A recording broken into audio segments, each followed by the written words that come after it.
बरेली सुरमा झुमके के नाम से तो फेमस है ही, लेकिन मांझा भी बरेली की अलग पहचान है। जिले में मांझे का व्यापार बड़े अच्छे स्तर पर होता है। बरेली से बना हुआ मांझा जयपुर, अहमदाबाद, गुजरात, दिल्ली, लखनऊ, राजस्थान समेत पूरे भारत में सप्लाई होता है। यहाँ के मांझा कारीगर खुद अपने हाथों से मांझा बनाते हैं और उसको तैयार कर सीधा अन्य जगह पहुँचाते हैं और दुकानदारों को भी बिक्री करते हैं। दरअसल बरेली के किला छावनी क्षेत्र में कई वर्षों से पतंग के मांझे का कारोबार होता है, जिसमें यहाँ सैकड़ों की तादाद में कारोबारी इसका व्यापार करते हैं। यहाँ से मांझा कारोबारी मांझे को खुद अपने हाथों से बनाते हैं और उसको खरीदने वाले तक पहुँचा देते हैं। जिले का मांझा जगह जगह मशहूर है। यहाँ के कारीगर का कहना है कि हमारे यहाँ कई तरह का मांझा बनता है और इसको हम अन्य जगह सप्लाई करते हैं। साथ ही साथ यहाँ के जो फुटकर दुकानदार हैं उन्हें भी मांझे को भेजते हैं। मांझों का कारोबारी यूनिस इकबाल ने बताया कि मैं यहाँ करीब 30 सालों से काम कर रहा हूँ और हम 3 तरह का मैदानी मांझा बनाते हैं, जिसको हम बरेली से दिल्ली, लखनऊ, जयपुर, राजस्थान, गुजरात समेत अहमदाबाद तक मांझा सप्लाई करते हैं। यूनिस ने कहा, हमें साल में करीब 4 से 5 लाख तक का मांझा बनाकर बेचने में मुनाफा हो जाता है, लेकिन कुछ दिनों से चाइना मांझे की एंट्री होने से थोड़ा काम में फ़र्क पड़ गया है।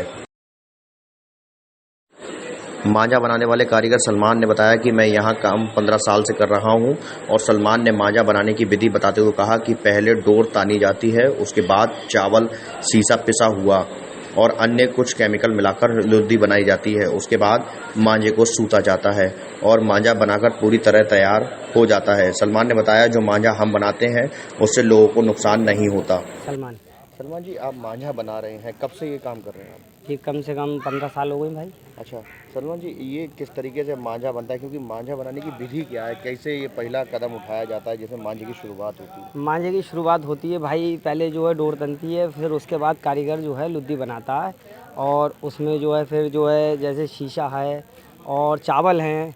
शीशा तो इसमें बहुत नागे बराबर चावल हैं और थोड़े एमरी और जो केमिकल होते हैं वो डाल के इसे तैयार करा जाता है। उसके बाद फिर सूता जाता है। अच्छा, जो चावल बताया, चावल का क्या रोल है इसमें? चावल क्या चावल का रोल ये है भाई, जब तक चावल नहीं मिलेंगे ये लुद्दी रुकेगी ही नहीं, क्योंकि इससे जो गोंद जैसी जो बनता है वो चावलों से ही बनता है। मेन रोल चावल का है, चावल नहीं होंगे लुद्दी नहीं बनेगी। अच्छा जी। और कांच का क्या रोल है इसमें? कांच का रोल भाई इसलिए डाल देते हैं बस थोड़ी बहुत धार आ जाए। कांच का इतना रोल नहीं है, कांच के बदले पत्थर आते हैं। अब तो पत्थर पिस रहा है, खाली पत्थर लगा रहे हैं और जो है इसलिए, लेकिन मेन जो रोल है वो चावल का है। कितने तरीके का मांझा बना लेते हैं आप? मांझा भाई हर तरीके का बना लेते हैं, हर वैरायटी, चौड़ा वाला, दोरे वाला, सिंगल वाला, जो भी मतलब जो भाई बोलें का जो चाहिए होता है वो वाला देते हैं। अच्छा, इससे किसी को नुकसान तो नहीं होता? नहीं भाई, इस वाले से तो कोई नुकसान नहीं है, क्योंकि आप इसे टच करें तो इससे कोई फ़र्क इतना नहीं पड़ेगा। लेकिन जो ज़्यादा वैसी हाईब्रिड डोर आती है या 16 तार है या मोटा, ये जितनी भी ताकतवर डोर हैं इनसे भी नुकसान नहीं होता। लेकिन चाइना जो होता है ना, उसमें लोहे का बारूदा इस्तेमाल होता है, खाली ये इतना फ़र्क है उसमें। इसमें लोहे का बारूदा इस्तेमाल नहीं होता है। कितना पैसा कमा लेते हो एक दिन में आप? भाई कमा लेते हैं 300-400 रुपये, काम हो जाता है। हाँ, तो 300-400 रुपये का काम हो जाता है। क्या नाम है आपका? मेरा यूनुस इकबाल के नाम से है। यूनिस जी, आप मांझे का कारोबार कब से कर रहे हैं? मेरा मांझे कारोबार कम से कम अपना कारोबार करे हुए कम से कम 25 साल हो गई करीब।